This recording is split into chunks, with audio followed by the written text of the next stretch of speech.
What up, everyone? Pat Mayo here. I've gathered up a collection of interviews with people from around the fantasy industry, plus other people I just think have cool jobs to tell you their story and how their background got them to where they are today and how they've used those experiences in the past. It's called The Grind, a brand new series produced by the Pat Mayo Experience. Enjoy. Entering the Pat Mayo Experience. Pat Mayo Experience. Pat Mayo Experience. Pat Mayo Experience. Experience.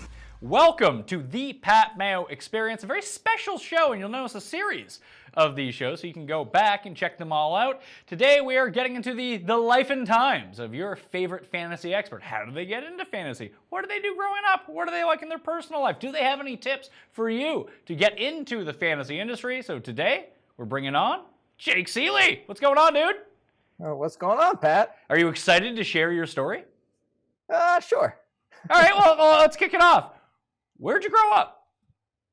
So I actually was from North Jersey. If anybody knows the Hackensack, I was born in Passaic, Hackensack, Maywood area. It's kind of like the sixth borough of New York. We're more New York than Northern New York is. Like, we're more New York than Albany for people who say like they're from New York. That's actually where I grew up. But that's 8-9 years old. We moved down here to Virginia Beach because my parents moved down here and I kind of had to come with them. So I've been down here ever since, but don't call me a Southerner. You're not. Is Virginia even considered the South? I thought it was like right on the Mason-Dixon.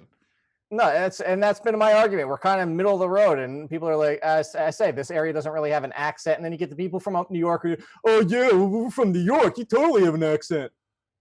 Yeah, I mean, I can see that.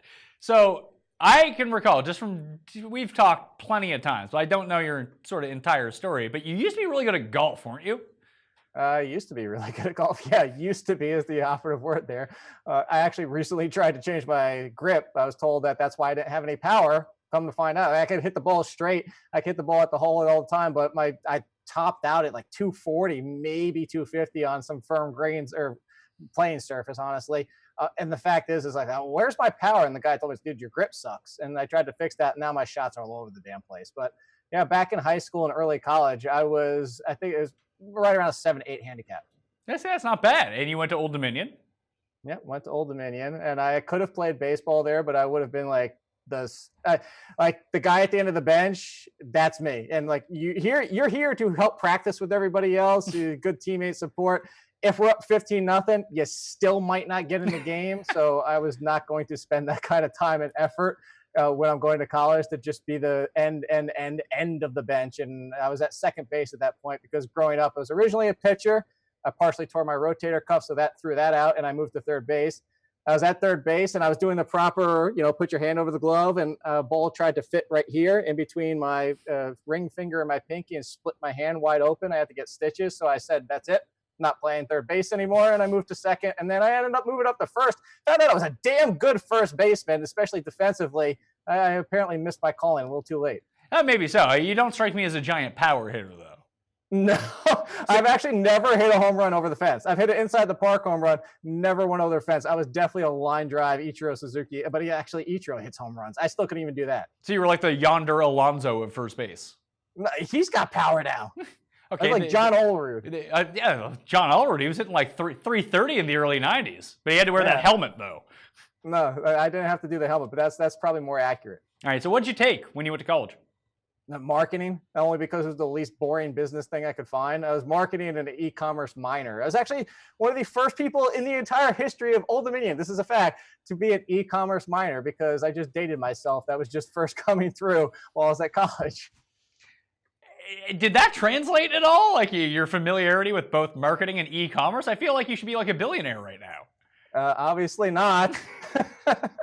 I mean, come on, this is pretty tough. Also, the e-commerce at the time, it was like finance for the internet law. I was actually taking classes of like legalities of being on the internet and where you could get in trouble for it. So it wasn't even that robust of an e-commerce minor. But marketing wise, like I said, again, marketing was only because everything bored me. I mean, this is honestly, we'll get to it, but part of the reason this is the kind of business I'm in, I'm just bored with all the type of stuff. I never enjoyed the sciences.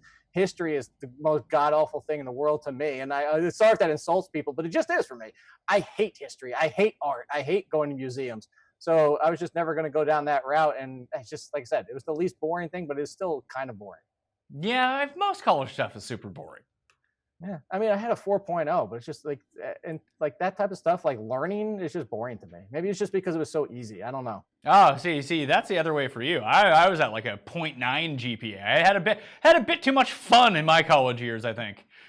No, I only ever pulled one all-nighter, and that was still, to call it an all-nighter, it was like I went to bed at 4 a.m.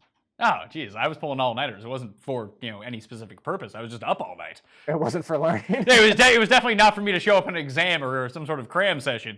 It was I wanted to keep the party going. I was gonna say that's not true. I did have one all-nighter, but it was all-nighter of playing euchre. Oh, we played all through the night. It sounds very thrilling. I'm not gonna lie to you. Being up all night playing euchre. Have you ever played euchre? I have. I don't think I've spent a night doing it all. It's better than playing spades. I guess so. I was like passed out on a bar floor though. Oh, okay. Yeah, but you know me. I'm straight edge. Yeah, that is true. When I was in college, we had a thing of our like 4 nights a week. They were having bar wars to see who could have the cheapest drinks possible. So they would just be dollar drink night, Wednesday, Thursday, Friday. Saturday was still a bit expensive. They'd also have it on Sundays. And that was really the night that everyone went out. I mean, we went out all 4 of those nights, but Sunday especially, everyone was out. And dollar drinks, I mean, you're like a broke college student. You can afford a dollar drink. You can afford $20 drinks. And then you're not doing so hot in the morning. Well, yeah, my nights were euchre and then some poker and then blitz tournaments on N64, which I set up like brackets and everything for that. Those were my nights. See, this is probably how you ended up with a 4.0. It didn't have to take 5.5 years to get an arts degree. I still ended up taking 4.5 years because when I transferred from Liberty to ODU, I lost a year's worth of credits. That sucks. Yeah, big time. I took a bunch of CLEP tests and half of them didn't translate, and then another 3 classes didn't translate into anything at ODU, so I lost an entire year. So it sounds like you ended up doing this the same way that I ended up getting into it. I mean, the reason I spent so long in college because I changed my major 4 times. Nothing stuck. I was in sciences, then I was in business, then I was in math, and then eventually I just did political science because frankly, you can just show up and write essays and then you're done. It's really low intensity stuff when you're talking about political science. So I just got bored by everything and then I ended up getting into writing. And I'm guessing that's sort of the same thing with you. Yeah, a little bit. So in college, I was doing fantasy in college. So that's, oh, really? I won't say exactly how many years it is, but it's been quite a long time I've been in the business. I'm older than people think or look at me and assume. So I was doing fantasy in college, and I was always commissioner because I like to be in control. I like to, have that kind of power. But I was also giving out advice. I remember forums back in the day online. Oh yeah, you can get on your GeoCities forum and just shoot away. Yeah, pretty much. I was on a Giants forum where people start to recognize usernames and like know personalities of what you can get online. And I would we were talking back, there was only a handful of people at that time in the forum that were talking about it, but started talking about players, and I would just dole out, offer with, my 2 cents, the fantasy advice. And I did that for about 2-3 years on the Giants forums. And at some point, some dude was like, dude, you're like write a lot. Obviously know what you're doing. Why aren't you doing this as a job? And I was like, well, I don't know. I just never really thought of it. So I did. That's when I started writing. So now this is after college. And I started my own blog. It was actually Blogspot, all in sports at blogspot.com. And that was for about 3 years of all in sports and doing my own little take over there. So you had your own blog and that was it for ages?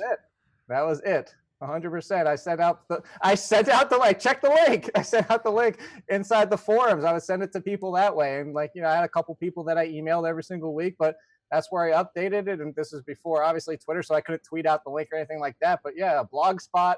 And I think it's probably still up if you went and search for it. Yeah, that's exactly the same way that I ended up getting into. I started a Blogspot blog, and that's where I ended up writing. I only wrote on it for like 4 months, and then I went to like a very, very small site and started writing. I was like, well, I'm doing this for free. Might as well do that for free too. They seem to have more viewership, although I don't know if the readership was all that much more, to be perfectly honest with you.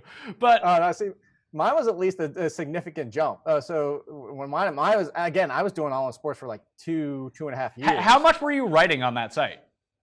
One, like a column a week. It was actually very similar. So the funny thing is a lot of people think I was mimicking Matthew Berry. I didn't even know who Matthew Berry was at the time because I had I didn't call it love-hate, but I had each position. I went down of like, this is the guy I like more, this is the guy I like less. So it was kind of a love-hate, and it had an introductory type of story. And it's so funny. It's like, it's very, very similar to what Matthew Berry does still to this day.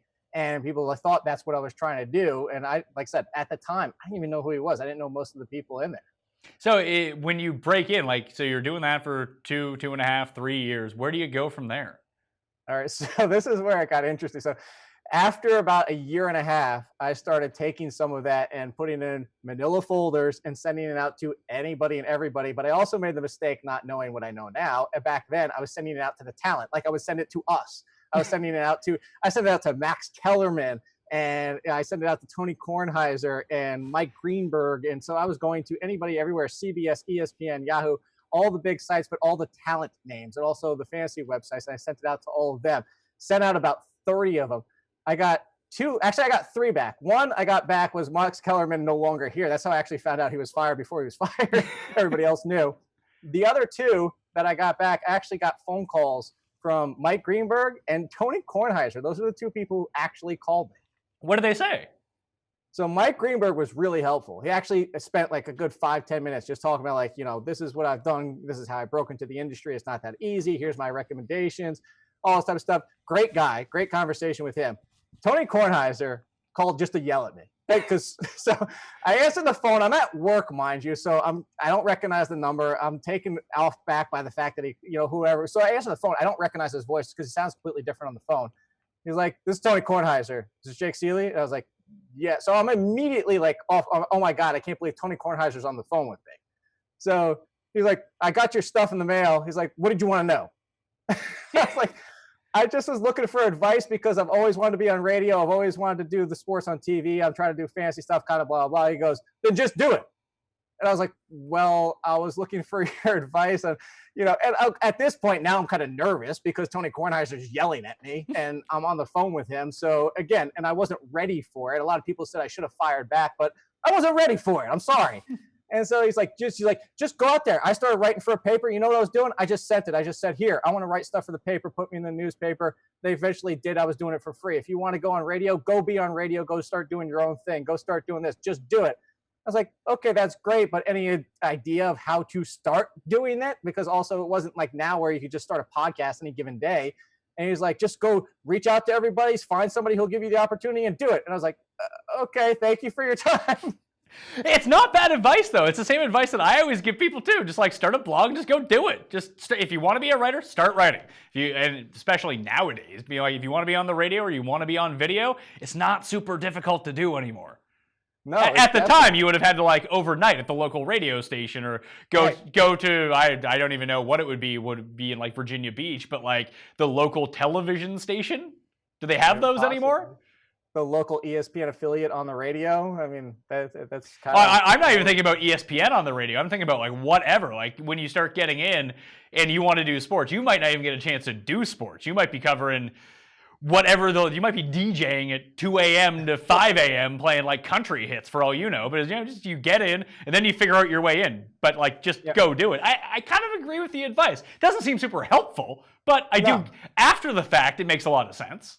Right. And actually along that time, it's just funny you say that. So along that time, I was also interning there while I was in college for a local radio station, 96X. It was alternative rock with my friends, Mike Powers and Bob Fresh. Bob France is actually his real last name.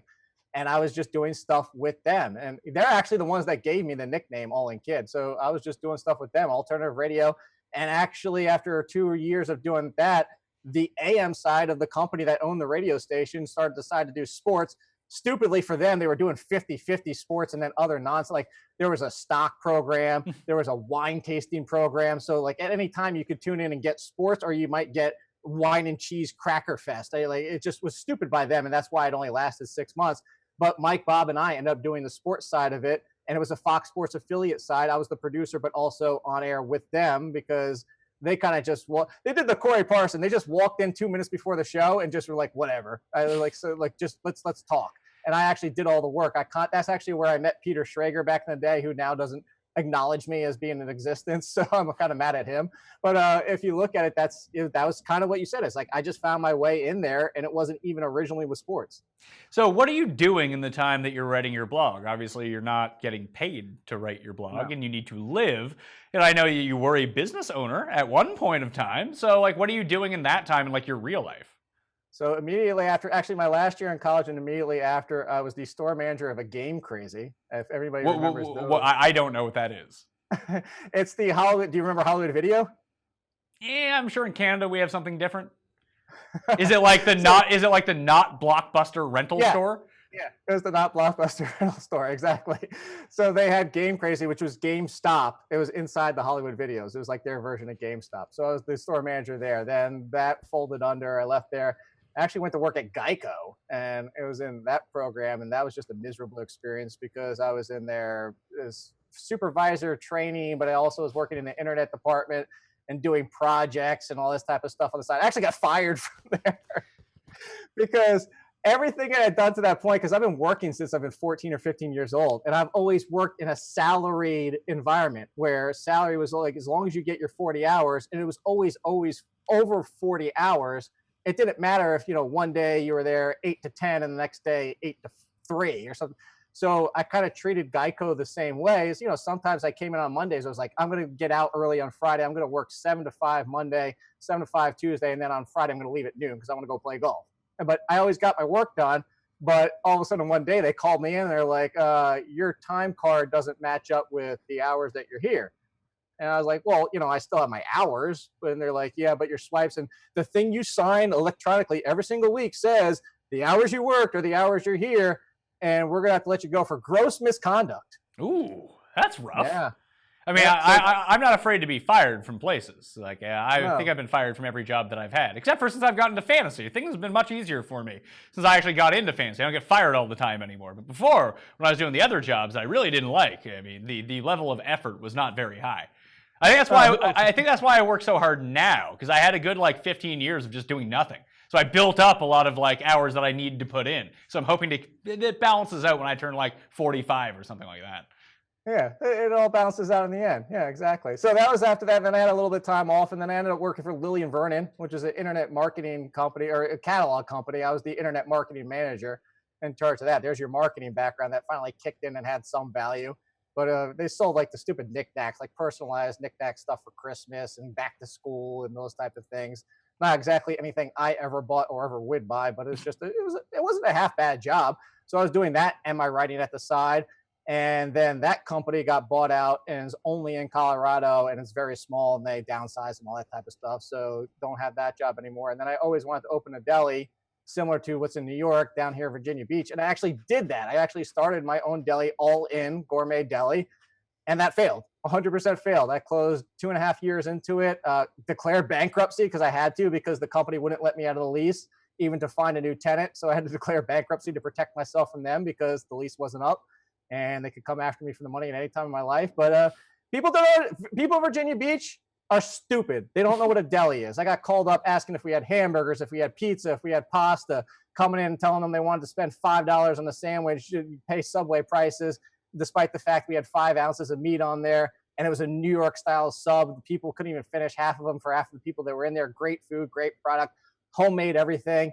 It just didn't work. This wasn't the area for it, unfortunately. So that was that. And then immediately after that went under, that's when, so how I got to Roto Experts. I did want to ask you just briefly, just before you end up getting to Roto Experts, is working all these jobs, having all the turnover, the different jobs, and even working in internet marketing and owning your own business and getting that type of setup. Do you find that any of that has actually translated into what you do now?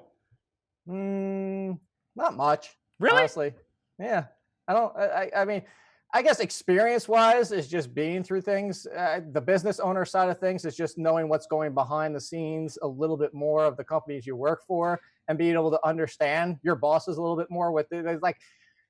Understanding a lot of times, when the boss comes down with a decision or something that's happening or something they're telling you to do or a move that they have to make, you understand that they're not the evil person all the time. It's, sometimes the owners, obviously, and they're not even that evil. Sometimes you have to look at the brass tacks is what it comes down to. So that a little bit, but honestly, the marketing side of it comes down to how do I market myself? I mean, obviously, I built my Twitter profile, 30 whatever thousand followers I have now. It's not the biggest, but I did that all from scratch. I built my personality and my marketability by knowing about how to do it. I mean, you do a great job as you on your own as well. And I think you learn that from going through those type of things. So I say nothing was wrong. Maybe those are the two things. So when do you get to Roto Experts? Because I think I got there in, I want to say either 2010 or 2011. It was one of the two because I was writing hockey for Yeah. Some unknown reason. That was the first I wrote that, and then I wrote football, and then I wrote golf because they threw all three of them at me. Like, 3 people left. You're writing these 3 things. And I was like, oh, this is great. I'll write about whatever. And then eventually, strangely, getting into that weird one, some guy got caught for plagiarism and got fired. The golf writer. I remember. And it got through. It's like, anyone know anything about golf? It's like, well, I know about golf. I play fantasy golf. I'm not really too into it. I'll write it up, though, and figure it out. Turned out that was the best thing that ever happened to me. Yeah, that was you definitely 100%. Kudos to you on that. I mean, you filled the perfect spot for it, and you found your spot and found your niche for it, and it's been terrific. I think my guess would be 2011 because I was there about a year before you were. I know I was there in 2010. So the way that came up is similar to when I was reaching out to everybody. I also at that time had finally started sending out emails, and Tristan Cockcroft and I from ESPN actually had a decent relationship from his chat on ESPN because I would enter his chat every single week, every single time. He did it once a week. I think it was Mondays or Tuesdays. And I would do it at work. And he started, like, we built a friendship based on 24, the TV show, and then food and chicken parmesan. And so we actually had a rapport and a connection with each other. So I reached out to him. I reached out to, he actually mentioned Casey Joyner. And both of them mentioned that they used to work with Scott Engel and said to send my stuff to Roto Experts. Now that might be a site. And I tried Roto Experts, Roto Wire at the time, and I think 2 or 3 others, but the 2 that responded back the quickest and the most interested were RotoWire and Roto Experts. RotoWire wanted me to do basketball only, and I had done 0 NBA. Roto Experts, Scott and actually Doug Anderson at the time and Tim McCullough, who's still with us, they all responded and said to be interested and were more interested. They didn't really specify what sport, but they had a little bit more flexibility. I did end up doing NBA, but I did college football, which I had a report. Like, I have done college football. I've done college football and scouting my entire life. So that worked out well. I was at least able to do that. So that's 2010 is when I got into Roto Experts by Casey Joyner and Tristan Cockcroft, of all people. So you're getting into that. You're writing NBA and you're writing college football. When do you make the leap over to, like, NFL fantasy football? Because no matter what you do in fantasy, unless you're so niche and selling some sort of product that is like fantasy soccer picks and like no one else has them, or fantasy MMA picks for DraftKings and no one else has them, that stuff didn't even exist at the time, that if you're not doing football, and at the time baseball was a lot bigger too than I think it is now, people were clamoring more for fantasy baseball content, but if you don't do fantasy football, even now, like even with all the golf stuff that I do, fantasy football is the thing that drives everything. It's the biggest product. Right. It's how people find you. So how'd you get into fantasy football writing? Like when? Well, yeah, so I mean, they knew from day one baseball and football were my 2 major sports, and I said, yeah, I want to do football. But at the time, when things were a little bit more rigid back then, I'm sure you remember, is the fact is, like, you know, we don't. These are the people that do football. You have to work your way into there. Yeah. So it was, well, I'll do the player updates, which is just miserable, but the player updates of, you know, the news that you see like Roto World does. I remember when I first started, that's what I was doing that first football season, and I finally got a column like halfway through the season. That was behind a paywall, exactly, which no one read. So same thing. So my opportunity was the person doing the injury report was out like week 14, and I jumped in for him, and then he was out week 16 again, and then in the off season, it was like, well, let me jump into the draft kit a little bit. I'll do it. And it was like a piece or 2. It wasn't a lot. And then the same thing for baseball. I was pushing both of them at the same time. They both kind of clicked around the same time. Football a little bit quicker because I was doing the college football. And that was my point. It's like, let me do a preview since nobody covers it for our site. Let me do a preview of the draft prospects for fantasy because nobody's doing it. And that was my opportunity there. And then that was the next season that rolled around. I was like, all right, well, now you can do a weekly. And I forget what it was. I think I ended up taking over the injury updates that first season for every single week because they get that person. I think they left after that. And then by doing that quality and continuing to push what I was doing in the college football, I was able to drop basketball and start doing baseball too. It just started to grow. And by my performance, I mean, this is all going to sound like, oh, look at me. But by the quality of my performance and my work, I was given more opportunities and I always took them. And that's how it grew into, like I said, I'm the lead football and baseball person right now. Yeah, it's funny how stringent some of the articles were back then. I remember when I first started writing, like I never had any sort of interest in following like APA style format. Like you need full sentences. Pat, why are you capitalizing words in the middle of a sentence? Like, it's because we're writing for the internet. So people want to consume stuff. Like, not to say that everyone wants to consume it, but like I know that when I would be reading anything, if anything seemed too formal and it existed on the internet, and I know that's all kind of flipped now, but 10 years ago, like Bill Simmons was really the only guy who was writing like that for the internet. And it was like, hey, this guy has such a unique voice. Look how he writes. He writes like people talk. It's like, why don't I just do that? That sounds much easier than actually like having to go through and making sure everything is grammatically correct. Yeah. Well, and that's funny because I'm very much like you. I write how I talk. And I think that's, what's worked for me as well. It's just I'm going to talk to you the same way as I write to you. And it just comes across more naturally, comes across easier to read, in my opinion. But I remember the same thing. It was 2 edits before you could even get it through. And like you said, everything had to be AP style. And we got notes back saying that this isn't AP style. And, oh, you split your infinitive and all this type of stuff. And then 2, 3, 4 years later, finally things became a little bit more relaxed and even more and more. And now to this point where, it doesn't even, I do the same. We're both very similar. Like I have GIFs in all of my columns for the past 4 years. That's kind of my thing. I know a lot of people have started doing that now too, but that's always been my thing from day one. Like some people joke around and say the only reason I even check your articles is for the GIFs. But I wasn't even allowed to think of that from the jump off.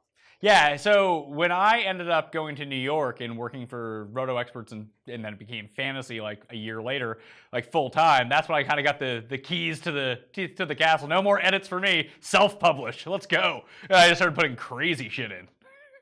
That was the best part. Like I remember that. I don't know if you remember, do you remember Chris Myers that used to work? He was on the toe of the line of kind of like he would drop like shit in there and stuff like that. And they would take it out and kind of put the word like they would like put redact. I forget what they put, like curse word or something like that. But he was the one that was pushing the line too around the same way. And then, like you said, now it's just like I do the same thing. I publish myself, and I might, if I'm in the mood, like it's a really late night, I might be like, hey Tim, I posted, go check it on the back end. But I publish everything myself now.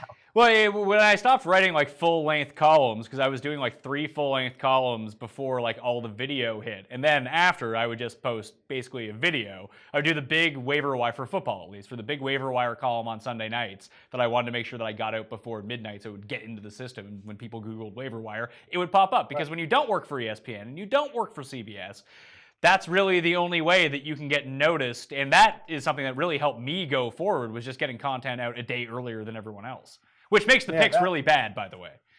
I know it's one thing you definitely caught on. Kudos to you for that. It's you get it out before everybody else, and it's led to a lot of your success because, as you said, there's not much that I can do at Roto Experts to get me noted on SEO, no matter how good I do the SEO. I mean, the SEO will help to a degree, but no matter how good I do it, I'm still going to get stomped if I'm putting out the same time as ESPN.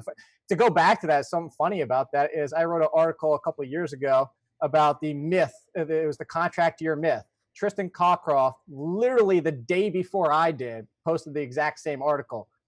I got nothing because of it. It's just like the worst timing, the worst. Like some people claim that I copied them. I was like, to be able to put an article together one day later, really? And the worst part about it too is they held on to it because I originally finished it on Friday. I didn't want to publish on a Friday, and they held it to Monday, and he published on Sunday.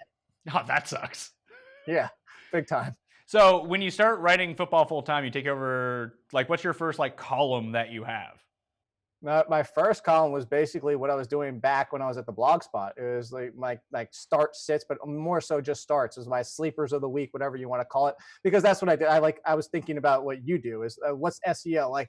Start sit, that's kind of iffy on SEO at times, and so I just sleepers, like you said, sleepers. Everybody just types it in all the time, so that's what I did. Sleepers of the week, and I have my quarterbacks, running backs, wide receivers, tight ends, and then my rankings. That's the one. Those are the two things I've always done from day one, are my sleepers and my rankings, and then that grew to the waiver column the day before. Then it did the hold fold, that's what they named it because I have the poker background that I have. Oh, I never told you how I got that nickname. Yeah, anyway, can we? I mean, you said the guys at the radio station gave it to you. Were you just sitting there playing online poker instead of producing the show? No, so this is real life poker. So I've been playing poker for now about 19 years. 19 years I've been playing poker. And when I first started, I played No Limit Texas Hold'em. And when you first start playing No Limit Texas Hold'em, what do you think is the best move, whether you're bluffing or you have a great hand? You go all in. Yeah, listen, that is the key move to the beginner poker player. It's not the beginner poker players all make the mistake of just calling, Yeah. not pressing the action. Just go all in. You're like, oh, okay. I did it all the time. I was like all in, all in, all in. And so they were big on nicknames. And one time we were playing a Sunday afternoon, 2 tournaments. We had some food in between, Italian, like good Italian food and everything. But we're doing it like sometime in the middle of the second tournament. This guy nicknamed Don, he's just sitting there, and I did it again. And the guy just goes, "Damn, all in, kid." And boom, stuck from there. Where do you go to play? Like, are there casinos in Virginia Beach? No. So how far do you have to go? Delaware. I could go to the Delaware track area over there, or I could go all the way up to Atlantic City. But Atlantic City is like, you get shot nowadays, and you don't want to go to you don't want to go to Atlantic City in the boardwalk anymore. I was in Atlantic City. I want to say the one time I was there, it was in 2013. I was there with Scott Engel, actually. We had a run. Was it for that conference that we were there for? Yeah, no, I went the next year for a different conference, and it wasn't a fantasy conference. It was like I think it was called like the Average Joe Trade Show or something. So like Forrest Griffin was there promoting some sort of MMA thing. People with like hot sauce had their own booths. There was we had a field goal kicking thing. It was Scott and I handing out cards for Roto Experts premium packages or something. I think total over the course of the 2 days, 9 people showed up to this convention. It was brutal. That's the thing with Scott. Every time you're out, anything like that with Scott, you are handing out promotional material. Like, here, take this, put this up, like hand it out to people. It's funny. The year before that is actually when I met Phil Simms, and he was a very cocky person. And when you meet him in real life, because I'm a Giants fan. Oh, behind me, there you go. But Scott and I got to interview him before we started the interview. It was Sirius XM at the time. Before he sat down, I shook his hand. I was like, "Nice to meet you. I'm Jake." Blah, blah. I said, "I just want you to know I'm marking out a little bit because I'm a Giants fan, and I remember you playing, and I remember where I was for the 1990 Super Bowl. Not the fact that he was in it or anything like that, but I'm just, whatever." He goes, "That's cool. A lot of people do it." That's awesome. Well, how are you supposed to respond to that? I don't know. I wasn't expecting it's cool. A lot of people do it. I mean, like, talk about like, "Hey, douchebag, I'm awesome." I bet you a lot of people do it though. It's fair, but you don't have to say that. Sure. Although I probably would too, knowing my personality. So how long how long does it take you to get to a poker table from your house then? Like, how far are you traveling? Oh, I have poker game here all the time. No, I mean like when you're doing this and going to the casinos and playing. No, that Delaware is about 2.5, 3 hours. So it's a commitment to go play. Yeah, it is a commitment, but we play enough around here in cash games and tournaments that we'll sometimes have higher level tournaments on weekends for special events. But we used to play almost every single UFC pay-per-view. It'd be UFC pay-per-view. We're having a poker night in UFC. But the pay-per-views have been so lackluster. I mean, our last one was actually December or November. So it's been a little bit of stretch in between. There's a little bit starting to slow down. But I've played a tournament in between since. But yeah, to actually go to those kind of high-level tables or anything like that, it's a 2.5, 3 hour commitment. But the money's a commitment if you're going to go that far anyway. Yeah, it's true. And then if you bust out within the first 20 minutes, you're either like, well, do I have enough to rebuy? How much do I want to spend? It just took me 2 hours to get here. This is bad news. For me, like I played all throughout college and well after that. We had a game 3 nights a week.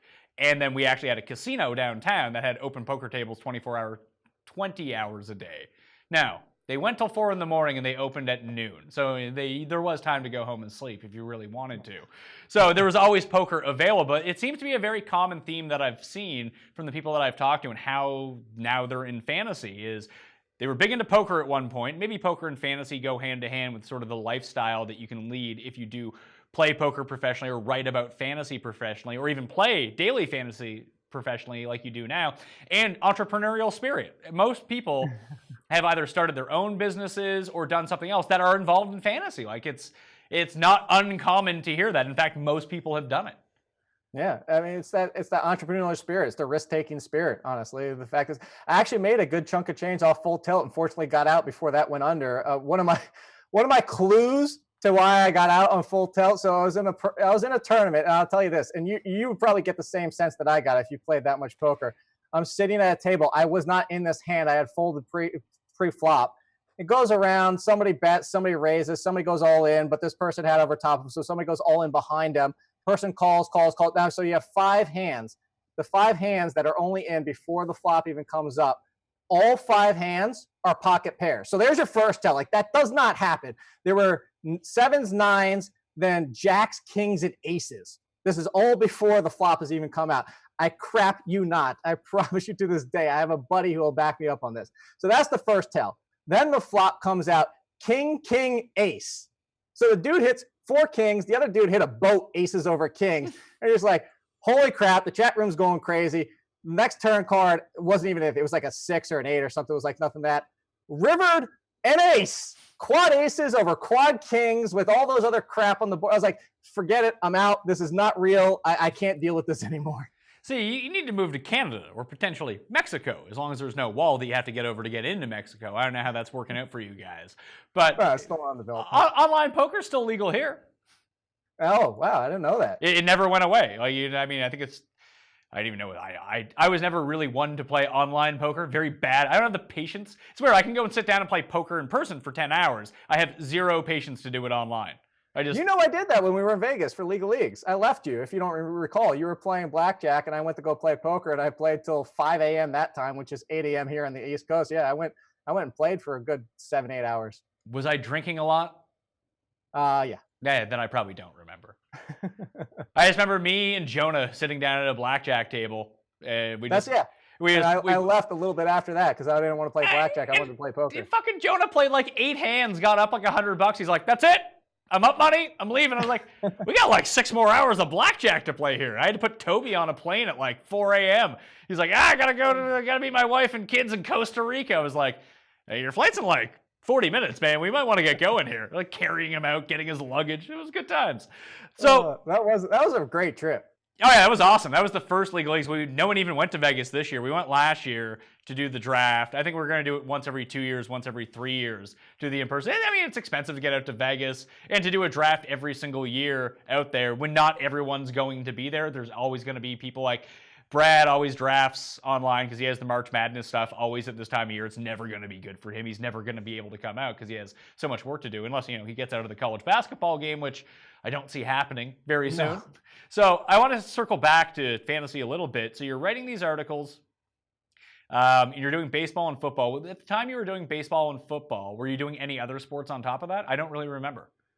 No, I actually wasn't. So like I said, the NBA went away as soon as I picked up football, and then baseball was quickly after that. College football just went away because it wasn't getting hits anyway. Because this was before there was even DFS for college football. Actually, this was before DFS was even around. So people really weren't playing college football that much. They were like the ESPN ones where you could just pick any quarterback, any running back, like that type of stuff. So it just wasn't. It definitely was a niche, but it wasn't one that really mattered for much of anything. So those both went away. So yeah, it was just ended up being baseball and football. Those are the two that I pay attention to the most, and those are the two that I stuck with. So how long did it last where you were just writing columns and doing that? You mean before like radio started getting mixed in? It actually so it wasn't that long at all. So I was doing that, and then real quickly I got within that first year, I got my spot on Sirius XM, but that's all it was. It was a once a week call into the Roto Experts in the morning and have your 8 to 10 minute spot. So that was because they already knew when I sent all my stuff to Roto Experts, I also included that stuff from when I was on the radio for that Fox Sports affiliate. The last week of doing that show was all by myself because Bob and Mike knew it was getting canceled. We're like, screw it. We don't want to show up for this last week. And I was like, well, I'll keep doing it because this is my opportunity. Oh my God. I give credit to all those people and the Jim Romes of the world, anybody like that who does a complete show all by themselves. I never wanted to do that again. No, I think you'll notice that I always have a guest on. Very infrequently do I do a show by myself because it's fucking hard. It is. But you know what? I'm going to call him out again. This is why I'm mad at Peter Schrager, because he and I were like, he was the guest that I had on the most at that time because he was from Fox Sports. So I had a lot of Fox Sports contacts that they gave us so I could get someone as guest. He actually came on the show that very last week and spent like 20 minutes talking with me because it was the only one. And so, the year after, he's like, oh, if you're ever in New York, come on, we'll get a drink or whatever. Then he gets this NFL thing, and I hit him up on Twitter. I sent him emails. I sent all this stuff. Like this entire time, it's not like I waited till he got on NFL Network. But ignores me now. Like, what? You became too big, and like we were boys back in the day while we were both small, and now you're too big for me? You hold grudges, don't you? Oh, yes. You really seem. I don't want to get on your bad side. You don't have to worry about it. Oh, maybe. Hey, who knows? Maybe I'll get big time and I'll ghost you too. I just don't want it to happen the other way around. That you get big time then ghost me. You don't have to worry about that. Yeah, I mean, I am one to not hold grudges. I'm like a goldfish. I have a very short memory. I only have room in my brain for so much information, especially since I've been married. Now I have to deal with remember all her friends' names too. That means there's like 5 more golfers with names I can't remember. It's just dealing with this interpersonal stuff, and I legit forget about it after like 3 days. Oh no, I still have like a kid from 1st grade that I'd kick his ass today if I found him. Does it help holding grudges? No, I mean it's not like I stew on it, but I don't let it go. Don't get on my bad side where I X you out of my life and then you're never forgiven again. All right, so you're doing the Sirius XM hits and you're doing that once a week. When does that expand?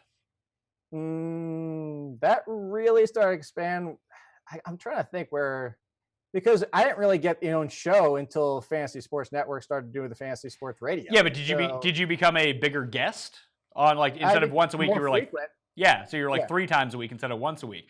And then and actually it turned into there was a DFS segment, and actually the very first year the Deli, they did a DFS segment with Dr. Roto when he was on in the morning. It was every single Thursday I had to run back into my office and hope that we didn't get overwhelmed at the Deli. I was doing that spot every single week, and that was on top of the Roto Experts. So yeah, it expanded within I think the 2nd year, 3rd year, and then not too far now we're talking. This is now just 3 or 4 years ago, and I started filling in. And when people were out, I actually came up to New York one time. I actually covered Tout Wars with Scott. It was just me and him covering it one time for Sirius XM. I think that was either 4 or 5 years ago. So I started getting those kind of opportunities. And then if Scott was out, we actually found the local ESPN affiliate around here. I actually know somebody that works with that company. He's not there anymore, but they let me come into their studio and use one of the non-used studios to connect in and host from here up there. So that's actually where it really started to grow, is when I started to become a fill-in co-host. And that was about, like I said, 3 or 4 years ago. Yeah, so it was just before that, or right around that time, that I started my podcast. This show, in its old version, it wasn't always video and audio. At one point, it was just audio. And somehow we got hooked up. I didn't really know you at all. I don't even remember when we did the first show together. I don't even remember how we got hooked up. I must have been on one of the Sirius things when you were hosting one day. That's the only thing I can think of, why I would have reached out to you to do it. Or maybe because you were doing rankings as well. I was like, oh, that makes sense. I do rankings. He does rankings. We might as well fight about them. Was it? It wasn't didn't Nando tell you to have me on or something? That didn't happen? No, because Nando wasn't around then. Oh, yeah, that's right. Yeah. Maybe it was Scott. Maybe it was McCullough. I don't really remember. But ever since, over the course of the last 3 years, that we've been doing a show basically every week, at least every week during football, and then these scatter shots all throughout the year as well. So it just kind of is. Then so I had my podcast and I transitioned that into short video, into long-term video, long-form video at least, over the course of that year. And then when the Fantasy Sports Network actually launched, it was that Christmas. The fantasy started March 4th, I think, of that year. And at Christmas time, we set up that little booth. So I was always doing 10-minute long hits or minute-long videos. And then you were my first guest on the first video show when we didn't have the cameras on tripods. We had them mounted to walls, and you couldn't change any of the shots. It was real low-tech stuff. Looked sharp, though. It did. And then back then where I had the camera that was just facing what was his name? His crotch his entire time. Oh, A-Rap's crotch, yeah. Yeah, A-Rap's crotch. That's what I got to look at. And then when he walked away, I was just staring at the ceiling. I never got to see you in there. So and then that gets into the transition of video. So now, after you build up all these reps from doing local radio, from writing all the time, and from being on Sirius XM and even covering live events, when fantasy radio starts, you get your own show. You're on 5 hours a day. You're doing video. I remember even towards the last year that I was there, you were basically on the network every day as a guest on someone's show. Yeah, every single day. And I was doing my own little video hits and just filming them at home. And if you search me on Google, you can still find some of the old terrible ones that are on there where I did a couple film your own hits and send them in type of thing. I actually remember that, because if you look at that video, you're going to see a lower third with your name on it that's in red coloring with some weird white font. I built those graphics for you. There you go. I didn't even know those were your graphics, but I forgot there was a time in there where I was at football.com. Oh yeah. Yeah. That probably helped out with the expansion of everything in terms of your brand, because not that football.com was the greatest site in the world, but it just happened to be called football.com, so it got a lot of hits. And that's the thing is, I don't know why they got rid of it again. And it's a gold mine that just they've never capitalized on. I don't know. The thing is the owners that came in that bought it didn't really know much about football. And I'm not kidding. They were international. They knew about soccer football, which is the main site that's still going, but they didn't know about the football side of it and the fantasy football aspect of it. So that was actually with Mike Beeson was his last name. He used to be the FSWA. Beacom? Yeah, Mike Beacom. So he actually brought me over, and I was doing that, and I was actually the lead, but I didn't give up Roto Experts. It's just Roto Experts took a step back. It was kind of like my side gig, like where you see some people out there that they write for multiple websites, but there's always like one primary one. That's what I was, and I actually had Nick Ronicano come over right underneath me. JJ Zachariason and Denny Carter both came over, but they were there briefly. They left pretty quick when they realized it was nothing more than just potentially getting exposure, and there wasn't a whole lot despite the fact of the domain name. So they left, and it was just me and Nick for a while, and somebody, I forget the other person's name. He's actually on another site now. I wish I could remember it now. He does some good work. But yeah, that was a big opportunity there. That was actually one of my biggest hitting pieces of all time was you're underrating Rashad Jennings back in the day after he left the Raiders. And that's when Rashad Jennings followed me on Twitter when he saw the link. Now you're best friends. No, he actually unfollowed me. He sent me a message. He sent me an email. And he was like, nothing personal, but I'm changing the way we use my Twitter. I'm unfollowing most everybody. I just want to let you know. Yeah, well, when you're a Dancing with the Stars champion, you got to change your entire brand. You can't follow some schmuck like me. Listen, if I was on Dancing with the Stars, I'd unfollow you too. Then you'd hold a grudge for life against me. No, now I'm blocked by Odell Beckham. I'm followed by D'Angelo Williams. He's the only one that still follows me because we played one time. He owes me $50 still. I bought Call of Duty to play with him. We played once and then never again. Oh, he could probably afford it. How isn't he still in the league, by the way? How's what? How is he not still in the league? I saw him at NFL Media Night at Super Bowl. He looked like he was still in great shape. He is. He's actually doing really good. I saw him on NFL Live too. It's like he's a good dude. I hope he starts to get on TV somewhere. He actually said he would come on my show. Unfortunately, Target's not around right now because it's on hiatus. But yeah, I don't know. You know this. I said that last year. As soon as David Johnson got hurt, I was like, D'Angelo Williams, perfect. Go sign him. Perfect opportunity. No, instead you had to trade for Adrian Peterson. Yeah, look how that worked out. Yeah, very, very fantastically. Of course, AP, one of the best ever. How could he not be good? That's the whole rationale behind it. So how does daily interrupt everything when it comes in? So you have to start making DraftKings picks on top of just writing your regular sleepers and you're doing your rankings. So how does that whole change? Because there was a big influx of money that came in once daily fantasy came around too. Yeah, so I was probably about a half a year to a year late. Like after like it really started to take like with the draft streets and all those and all the other ones that aren't around anymore. I kind of came in about a year later because of, like you said, it was starting to become you need to do it. You need to pay attention to it. So that just created its own column in and of itself. Every Thursday was, here are my DraftKings sleepers. Like every single week I started putting out my DFS sleepers for other sites at the time too, because there were more out at the time. But it just turned into here they are because, again, sleepers, and that's what everybody wants is DFS. Instead of calling them DFS values or anything like that, it was the sleepers of the week. And you had to do it. And it wasn't like it was very hard for somebody like you or myself. It's just a very easy transition. If you're playing it, you're going to be good at it because of the knowledge we have. We know how to find the values. And we know the difference between playing in a tournament or a cash game or any type of heads up and what that means and everything like that. But that's just what it came down to. It was similar to what you in golf, and you picked it up. It's like, hey, there's a need here. Let me do it. Nobody else is going to do it. This is kind of what it was on Roto Experts. Like nobody else is really doing it. It's like, all right, I'll do the DFS column on Thursdays. No problem. Yeah, and it's funny, you can find those little things. Like I mentioned, like even now, if you're trying to break in, I think doing football is always going to be king. Like I mentioned, that can help grow your audience. But doing one of these niche sports, in terms of fantasy, I know soccer is not a niche sport worldwide, but in the fantasy realm, it's very, very tiny, as is NASCAR. I mean, golf was that way. Golf is a lot bigger now. But like I found golf and I found video to do, and no one was doing video at the time. But now everyone does video, and like you do a ton of video. I'm looking at your shot right now. It looks super sharp. You got stuff in the background. Your camera's really good. I mean, you're in focus. The lighting is really good, and even people haven't even made that leap yet. They're just doing periscopes from their phone.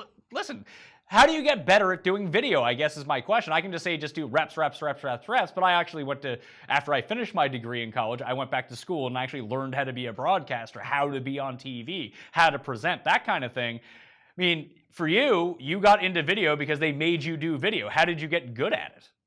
Yeah, so the two things is, one is go take the YouTube class, take that online and learn how to do these type of things. There are opportunities out there to learn, to basically take a quick hour class or something like that, read up how to become better at doing it.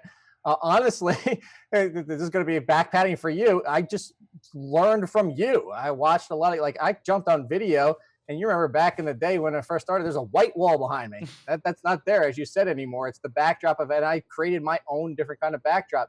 The fact is everybody has their own difference. So I saw yours up in Toronto when you were back there at Fantasy, but I mean, you look at PTI and what they've got, and it's we're all basically doing the same thing. We just have our own brand and style behind us, but also being on camera and understanding what it takes to just look comfortable, speak comfortably, just watch. It's not just the reps. You can do reps all day long. And as you said, if your reps it's like practicing in real life. If you're going to practice at 50%, you're never going to be that great of a player because your practice quality isn't that great. It's to practice and watch other people and learn from other people, see what they do well, see what they do poor. Part of it is just the facial factor too. I can sit here the entire time and do I just feel I slump down and I'm going to keep my face without having a lot of expression on it. I could make the exact same points. I could do the exact same thing I've said this entire show, but it's going to be boring because I look boring right now. So it's just learning those type of things. It's sitting up, it's going, as I just bang my keyboard. That's something you don't want to do. Yeah, don't run into the camera. That's pretty key. But it's even the things like you said, spend a little investment into the camera that I have behind my computer. I'm not using my computer camera. I have a giant LED light sitting over there. I have the lapel mic, as you can see with the headset. It looks better. You just take those little steps, invest a little bit into your time, but also learn from everything you and I are doing. Learn from us. Yeah, I mean, if you want to be on the internet, doing that sort of thing, just production quality is really important to differentiate yourself because so much stuff on the internet does look bad. And even in the fantasy space, beyond ESPN and the very, very high productions, and I'll include DraftKings and with that, I mean, they've come in and made my show look way better. Even when I was at Fantasy, I was basically doing guerrilla style studio work at Fantasy. We had the big studio, but I never really used that. I converted a closet into a studio and figured out how to light it properly. And even if you look from year 1 to year 2 of that show, it looks way better in year 2 because I figured out, hey, the cameras need to go here, the lighting needs to go here to make it look cleaner, more full and vibrant. Same reason I move my hands around so much. I mean, one of the best pieces of advice I was ever given in broadcasting school was hey, you know what makes really entertaining TV, and whether you believe this or not, is a lot of colors. Colors look really good, and try to make yourself think that if someone was walking by in a bar and they couldn't hear what you were saying, would they want to tune in because you look like you're all fired up all the time? That's great advice right there, honestly. And then it kind of goes, it's what I said, to take it to another level. So I think that's one of the best things I've ever heard anybody say. Is just, do you look interesting? And that's the thing, you have to look interesting. And God forbid, here's the one thing I will say, do not point the camera up at your damn nose in the ceiling. Yeah, you always want to do the down angle, especially I know for me, because during football season, I always gain 15 pounds because I'm constantly at the office. I don't eat right and I don't work out. You always want to have that camera up a little bit to shoot down. It's like when you take a selfie. You always want to put the selfie shot down. It hides the chins. Yeah. No, you get all the people with the laptop and the camera's pointed up at this angle, and it's you're looking up at their chin and up their nose and at this. But it's funny because those are such quicks. You mentioned the lights, the camera, the IFB in your ear, and everything else. And even the investment in the background, to buy that light, to buy that camera, to buy a microphone and buy the earpiece, you bought it all off Amazon. It's not all that expensive. It's a very minimal investment. I'd say tops, if you got really good stuff, you're looking at $500, but you can buy the shitty version for $200. Yeah, so the light is sitting right there. The light's $100 as I partly blind myself. The camera was $70 or $80. This IFB and this was $20-$30. There's definitely more expensive and more nice. Actually, these are really tough to find. The IFB, and if you're trying to find these on Amazon, the lapel mics, those are really tough to find. But the most expensive stuff I have is the 40 damn Funkos behind me. Yeah, and that's the stuff to jazz up the set. And I remember when you were doing it up against the white wall with no light, and it looked like you were in the dark, just upping listen, the most important thing that you'll ever do in terms of video and in terms of content is still always going to be the content. What you say matters. Making it entertaining matters. But you can get away with not being the best ever at football picks. I mean, listen, like, I'm not the best at any of this stuff in terms of breaking down anything in terms of analysis. But my production quality has always kind of saved me that, hey, he looks like what he's talking about. He has a light on him. Like, I know that seems stupid and it shouldn't matter, but it does matter when people watch it. No, 100%. And even the light right behind me. So like you can actually see the separation between my shoulders and back behind. I didn't used to have that. And I actually asked somebody who's a friend of mine who does lighting for my church. And I was like, dude, I kind of have like a dark kind of, I blend into the back, but not camouflage blend in. It's just like, it looks like everything's on the same plane. And he's like, you need a light right above and behind you, and then you get that separation. You can look back, go, like you just said, not even that long, I'd say 2 months ago, go look at some of my videos. The backdrop's almost exactly the same, but you can actually see a separation and better light quality because all I did was put, it's just a torch lamp that everybody has from college. I still have one of those. It's just up behind me, and it just separates you a little bit better. Yeah, and like I said, it ups that production quality. So the first time people see you, like that's the problem with a lot of people when they're trying to build their bases, even if they're trying to do video on Twitch or on YouTube or wherever they're distributing, Facebook video, that kind of thing. Like if it's just a random person and they stumble across you, there's going to be an instant reaction to judge you right away based on how your video looks. But like, hey, here's some schlub wearing a wife beater with a terrible haircut, and he's basically in the dark. I'm probably not going to listen to that guy. He could have the best advice in the world, but just off the top, you're scraping so much away that it is worth it to, I mean, you're doing football picks, you're doing baseball picks, you're breaking all this stuff down, you're doing NFL draft. Think about how much you've learned about production and how much that's been incorporated into your life now too. And that's all systematic and becoming a part of the fantasy industry now. You need to be able to do all of these things. Yeah, you're not wrong. 100%. Everything you're saying right now, I hope everybody's listening to you and taking notes and taking that advice or bookmarking this and remembering it. And it also comes down to, like I said, is like find your own style. Like everything that you and I do, I have my own styles. Like I wear a lot of hoodies and stuff like that, but also I'm clean when I do it. Like you just said with that wife beater thing, it's like, not even to go to that route. But if I'm doing my video like this in a hoodie with a crappy t-shirt underneath it, like you said, and I have like a hat on where you can barely see my face, as you said, I do it myself. I'll tune into somebody's video and I'll stop watching 2 minutes in just because I can't stand watching it. Yeah, and even simple things like headroom. People do. I know it's a very like inside production thing, and you don't think about it when you don't know anything about video. But having proper headroom, that you're spacing the screen and not like this, it's a big thing. It just looks weird. Just think about how you would want to do it. Like if you were watching it, would you ever want to watch someone like this? I mean, maybe I'm a little person, and this is the only way I can. But you can zoom that camera in. It's not the end of the world. Well, you get the opposite too. You get some of the people that like up here that cut off their head. And they like talk like this the whole time. Yeah, and listen, there are plenty of people who can saturate the market. And as I will say, if your picks are good enough and your advice is good enough and you're engaging enough, I'm not going to say that it doesn't matter, but it matters less if you're really good at it. Now, if you're bad at analysis and you have a bad camera angle and you sound terrible, literally no one will tune in. Yeah, you've already shot yourself. You're done. You're done before you even get started. So if you were today Jake Ciely, let's rewind 45 years or however old you are, 20, 10 years, 6 years, you're like 22 years old. So let's just say you're breaking into the industry now. You didn't have all your experience. What would you recommend that people do? And I think for me, if I was getting into video and I wanted to be like multimedia, not just writing, because I think that still starting a blog and just getting your writing out there and writing every day is very important just to make yourself better and to find your specific voice. But before I got into video, I think I would do audio podcasts first to understand, how the flow of a show works, because everyone always says they want to listen to people on TV, talk to them, especially about sports, like they're in a bar. No one actually talks like that, whether it be on a podcast or whether it be on video. There's a certain flow, and then you make yourself sound natural while you're doing it, and that's very important. And I think it's less intimidating to build those reps if you're just doing audio only, because some people find the camera very intimidating. I could not agree with you more. Yeah, if I was starting off today or giving that advice to anybody, that's part of the thing too, is you can't do only one if you're going to succeed. Like if you want to do this on the side, if you only want to do only writing, and this isn't going to be something you want to do full time, that's fine. If you do want to make this a full-time thing, you're going to have to do everything. You're going to need to be comfortable on the radio. You need to be comfortable in front of the camera, and you're gonna have to be a quality writer. That's just what it demands nowadays. Is you need to be adept in all three. And as you said, the only way to really do that, if you don't have much experience, is to get comfortable doing it. I agree with you. I would start with the podcast. I would also start with the podcast. That's the easy accessible for everybody too. I actually put a poll because I was just curious on Twitter. I was like, how do you like to consume your fantasy knowledge? And I asked, do you like long form articles, short form podcast, or video? And podcast was at the top because you can download it and take it anytime you want, and listen to it anytime you want.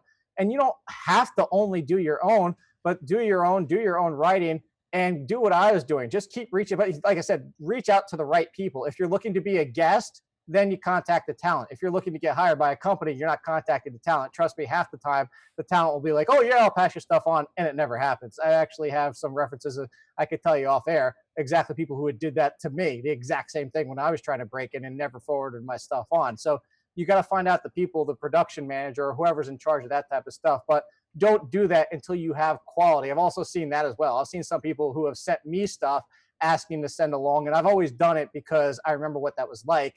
But the quality was just terrible. Like if your stuff isn't up to like at least at like half of what you and I are doing, don't waste your time until it is. And especially, like I said, I would definitely I agree with you. I think podcasts would be the first step after the writing, or incorporate with the writing. And unfortunately, I know a lot of people have been out there and saying, don't do anything for free. I disagree with that. I think that ideally you don't want to. Everything you do should have value. You should find somebody that even only pays you, I don't know, $25 an article or something like that.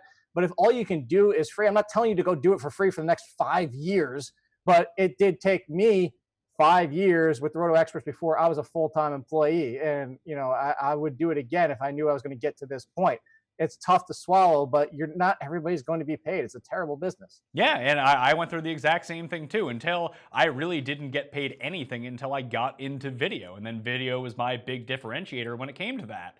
Because I was the one person at the time who had the skill to produce it on their own. Now, a lot of people can do it, but I just got in earlier enough that I'm now like grandfathered into video. But I would go about it the other way. I don't think that you need to be a good long form writer anymore. Because I just think there's more. No. I think there's more.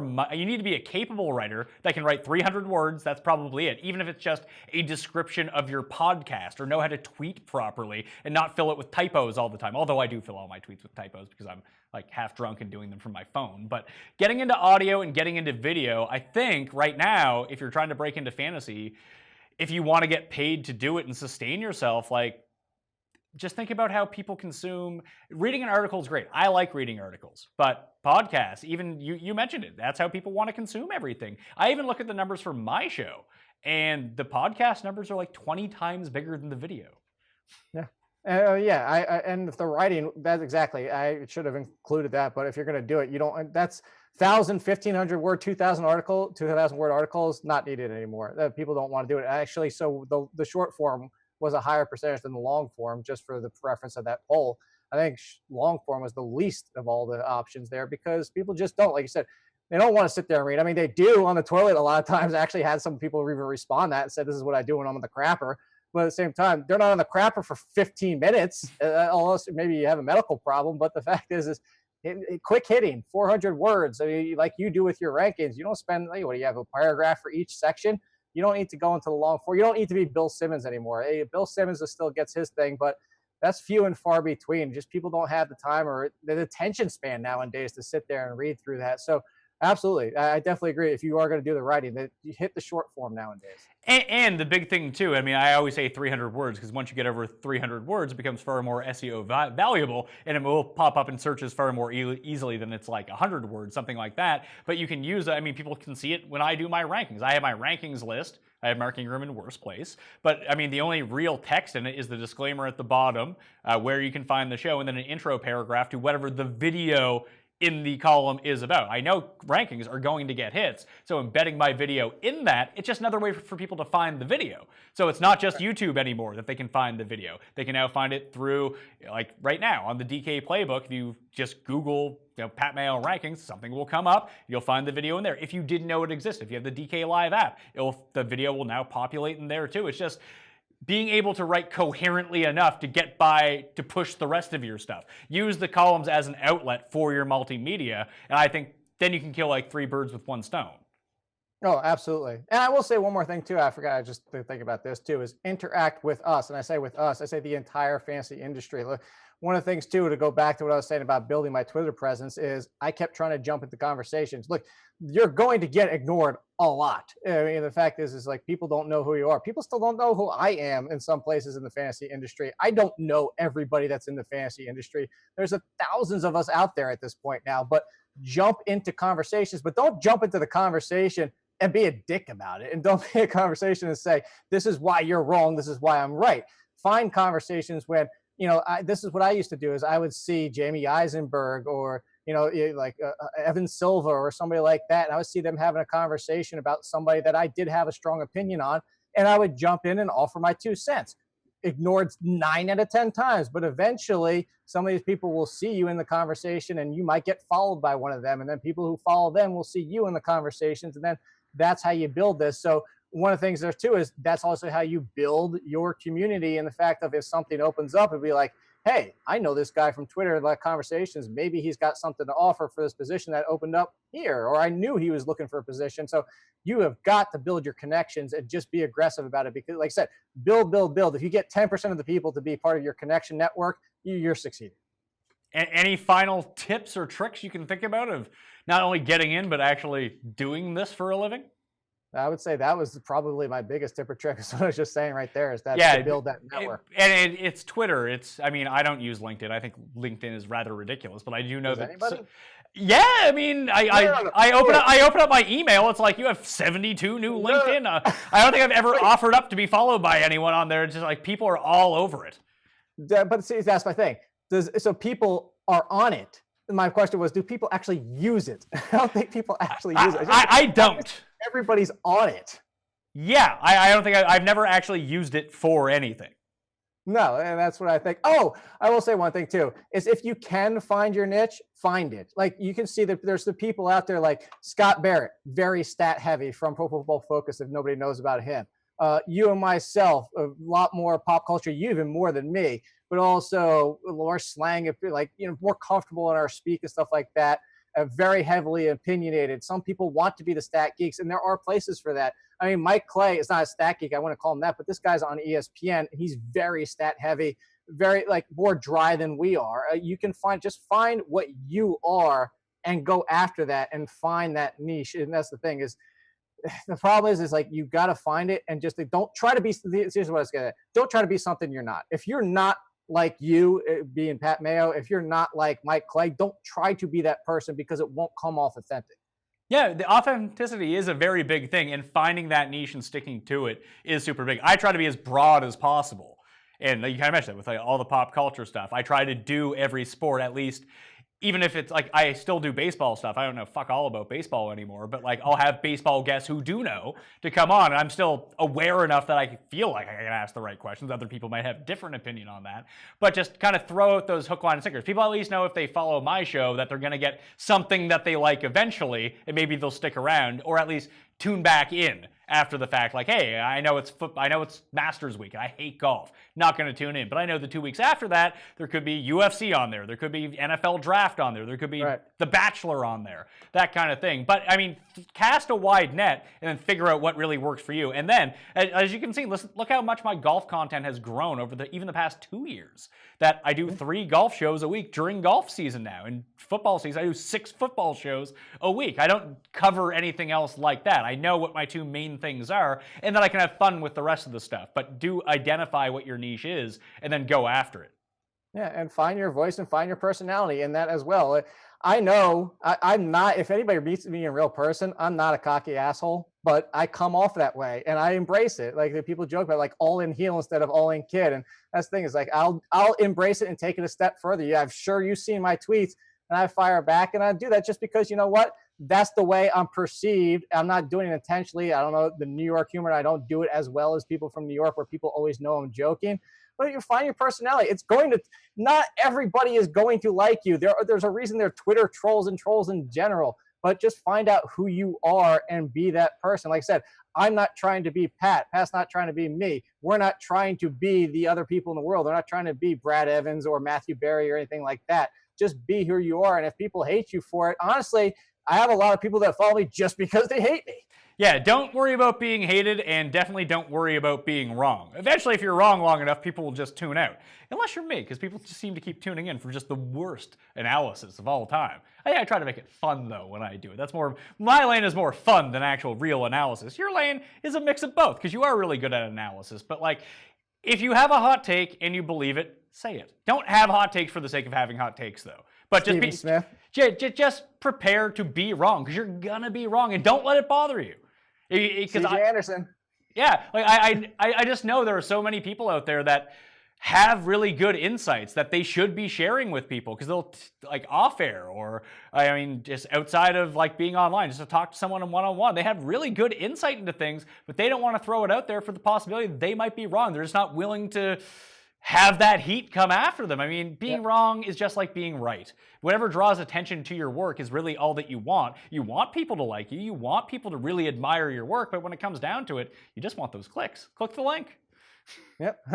Yep. Hashtag check the link. I tell you, like, I would love to sit here and every year be like, oh, I was all over Kareem Hunt last year, and I was, and all the time. But I was also the same guy that was all over CJ Anderson. And the funny thing I always talk about is, just for comparison, is that's one of the things that gets pinned on me for my entire career. Is remember when you had CJ Anderson, the number one running back?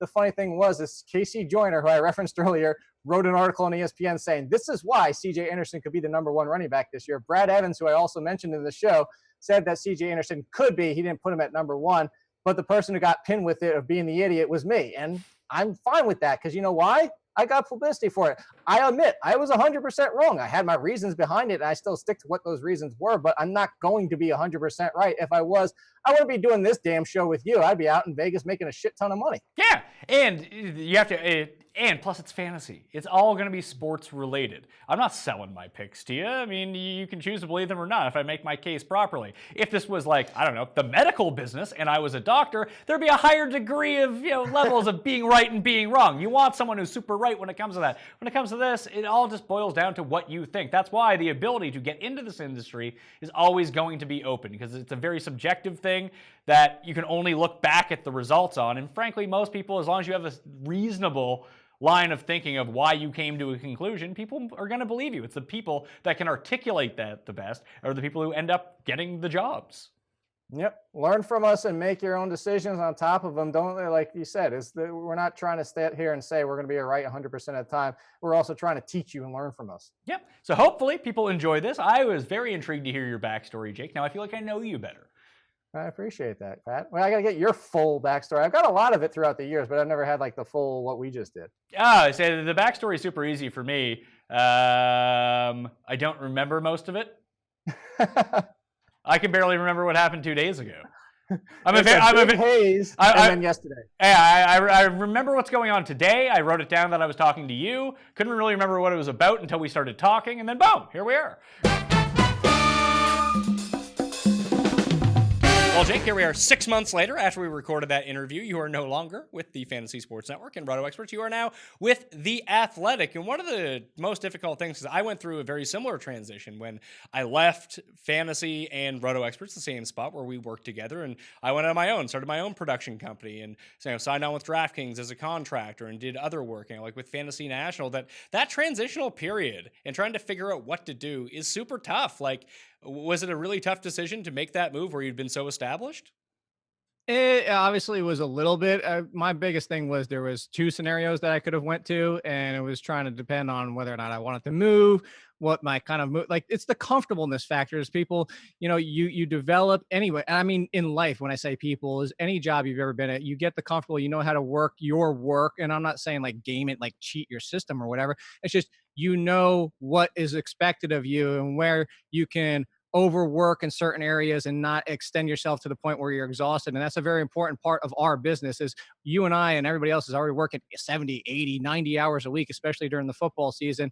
But to know how to do that and balance your life and what's expected, and to get the quality out there for the site, you're in a groove, so to speak. You're now in a groove with I'm in a groove with The Athletic, as you understand it. But that first initial transition period of, I wouldn't say so much the decision, is just once I got there, is to know, can I still use my gifts? Can I still be kind of not crass isn't the best word, but like not a jerk either. I don't. People know me at my personality at this point, but fire back at people in the comment section at the Athletic and not tick off my bosses. That's kind of like a big question. Yeah, I had a big one when I transitioned over for publishing my work on Roto Experts to DK Playbook, like my golf columns, my football columns. I used to swear all the time in my columns, and that just wasn't allowed at DraftKings. So I had a lot of like battles with editors right when I first started, and then I was like, screw it, I'll just fucking swear on the show as much as I want. And that's a compromise that we'll make. But I guess the big thing is like your rankings are now behind a paywall. What was that transition like? Because obviously if it was up to you, it would just be free. But that's obviously not the way it's going to work, especially with the Athletic business model. Not that they're super expensive. In fact, they're incredibly cheap. But that was one thing that I've always struggled with. Like, do you put stuff behind a paywall? Don't you? Because, I mean, if you put stuff behind a paywall, you obviously can get paid more money because people are actually paying for your services. And I mean, that's why they bring you onto the Athletic, because they know that people will pay for them. But how do you just even deal with the people who are upset about that? That was probably the toughest. That was more tough than the transition. That was more tough than getting comfortable, was that initial first part, because the biggest pushback and the biggest thing you get on Twitter, and I've always when I interact on Twitter is I try to, and I can't anymore. And that's not like, oh, look at me, I got so many followers. It's just, I just don't have the time anymore. Is I always wanted to respond to every single person, because you took your time and you have enough interest in me, in my opinion, that it's the same thing as if you walked up to me on the sidewalk and said, hey, Jake, I wouldn't just keep walking past you and ignore you. So to have that free out there, and always I tweet out, and this hashtag check the link is where that came from. The shirt's right behind me, up other side. But if you look at it, the fact is, the immediate thing is like, oh, you're not free anymore. And it sucks. Like you said, I would love to be able to be free, but it's a job and I have to make money. And I'm not trying to like, oh, look at the Athletic, but $3.50 a month is really not that much. But at the same time, I understand, because there are so many other places you can go that are free. And that's the biggest thing, is your quality has to be up there. And I know my quality is, but at the same time, is I don't feel great about charging to see my rankings. I wish I could help everybody. And I hate getting rankings wrong, but it's just part of what it is. And I have to make a living. People pay for what you do for people, the ones listening, for your career. You're doing a job for whatever it is. You have to get paid somehow. And if everything I did was free, I mean, I wouldn't be getting a job I'm paid for.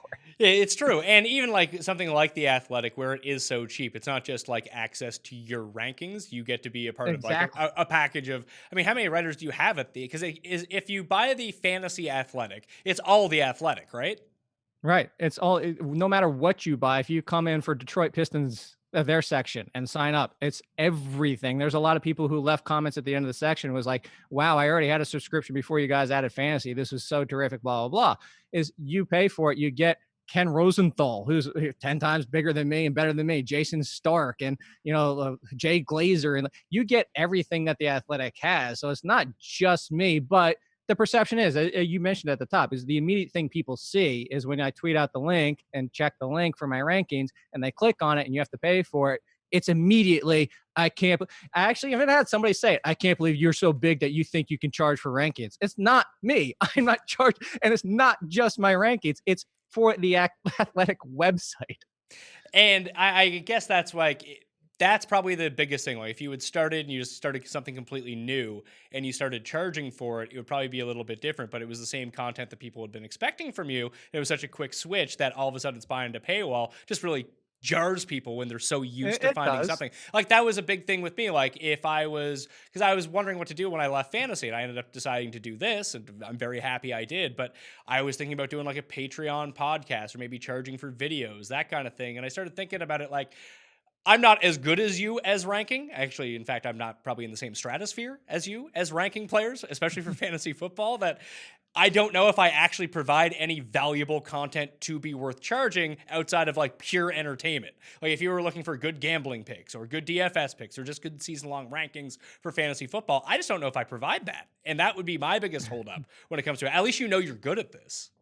Well, and that's the thing too, is, it's funny. My boss, Nando DeFino, who you work with him too, is my former boss. In part of that transition, he several times said, you could probably do this yourself. Just go out there and create your little website, call it All in Sports. He goes, charge for your rankings, charge like $30 for a year. And I was like, I could never, see myself wanting to ask somebody to pay me $30 a year for my stuff. And then the problem is like $30, $40. It would have to be somewhere in that range for me to be able to just live. Like not even comfortably and pay bills and not sweat things if like the water heater breaks. Like just to be able to live and pay my bills day to day, I would have to charge like that much and hopefully get like 1,000 or 2,000 people to sign up.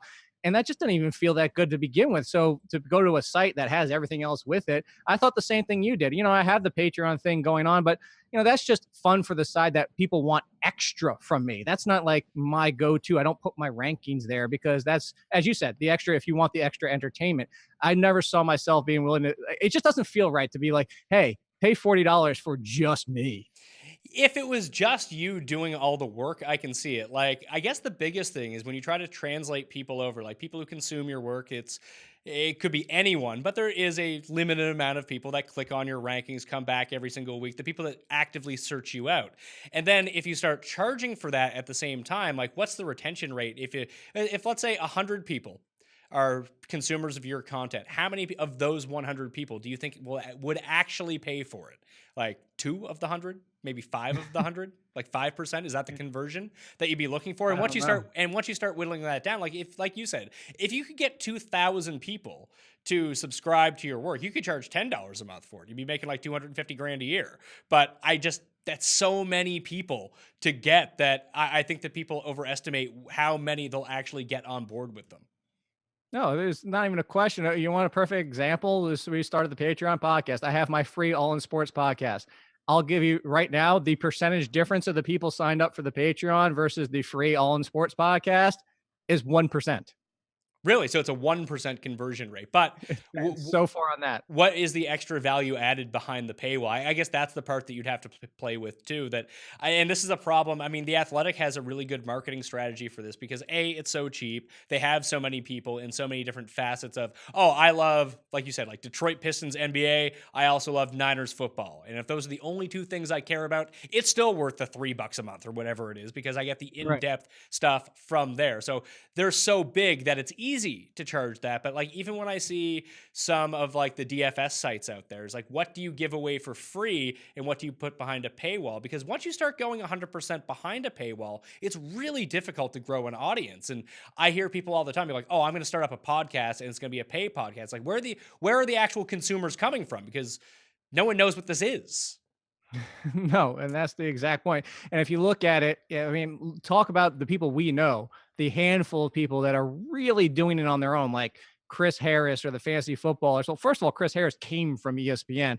Fantasy footballers, if you ask them, and they'll even admit, they just hit at the right time. They're very entertaining, but it's not like they even said it. They got lucky. Like they just hit at the right time. They had the formula people enjoyed.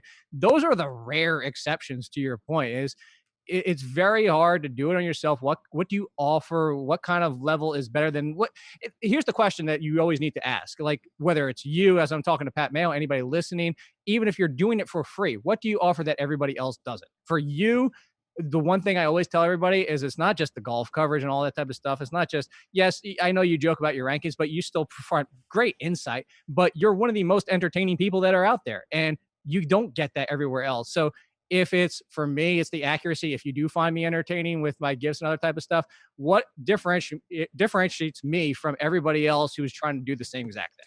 And it's the same with the daily fantasy sites, like who has the best optimizer, who has the best tools to make research more efficient. It's not even necessarily who gives the best tout picks. A lot of these daily fantasy sites are just selling you tools to make, because a lot of people just like doing the research on their own. But if you can, that's like what we did with Fantasy National. We just put everything on one spot where people didn't have to open up 8, 9 tabs, go to 9, 10 different websites, pay for different memberships in order to get the information that they needed. They could just subscribe to one place. And that's where it would be. And it just makes your research so much more efficient and easier. So I think that's a really big key. But like, if let's say I went to Patreon, and I do typically somewhere between, let's say, 6 and 9 shows per week, depending on the type of season that it is. But that's generally what I roll out. Do I start doing like 3 free ones and 3 Patreon ones? Like even with your Patreon, like the stuff that you're putting out so much free stuff on there anyway that I think a lot of people just say, hey, I like the 2-3 shows that you put out for a week that are free. I don't need to be a Patreon member.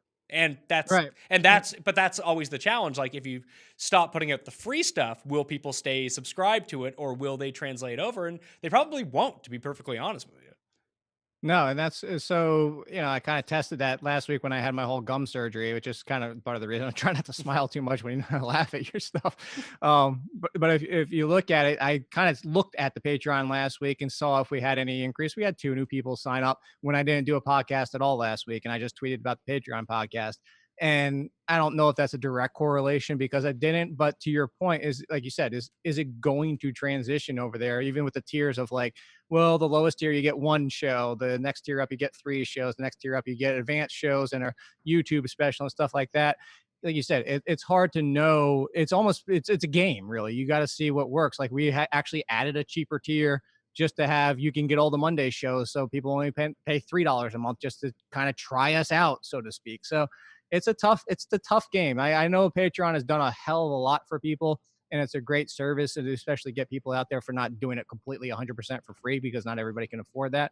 But it's definitely not. It's not the answer for 99% of the people. Yeah, I think Twitch has really come a long way with this too, in order that like if you sign up for like a Patreon, and I'm just using Patreon as an example, it could just be a paid subscription to something that you would get podcasts along with a live chat for viewers, potentially one-on-one coaching. There's different ways that you can go into this, but it depends on A, what your expertise is, B, what you're following like to begin with, because I mean, Chris Harris has the best model for this because he had so many followers to begin with. So many people knew who he was. He had so much content. Maybe I'll get him on to really describe his career path as a part of this series as well, because I find it so fascinating that it's really tough to do. Like if you're someone who's just starting out, you're like, oh, well, what I'm going to do instead of working for a big site and get my name out there, I'm just going to have great picks. Like how would people even know that you have great picks? Exactly. And that's the thing. You need an audience before you can ask people to pay for your material. Yeah, I mean that or you just cash on DraftKings. Just start posting screenshots and be like, I win all the time. Pay me $15 a month, and you can hear what I do. You can be a screenshot champion.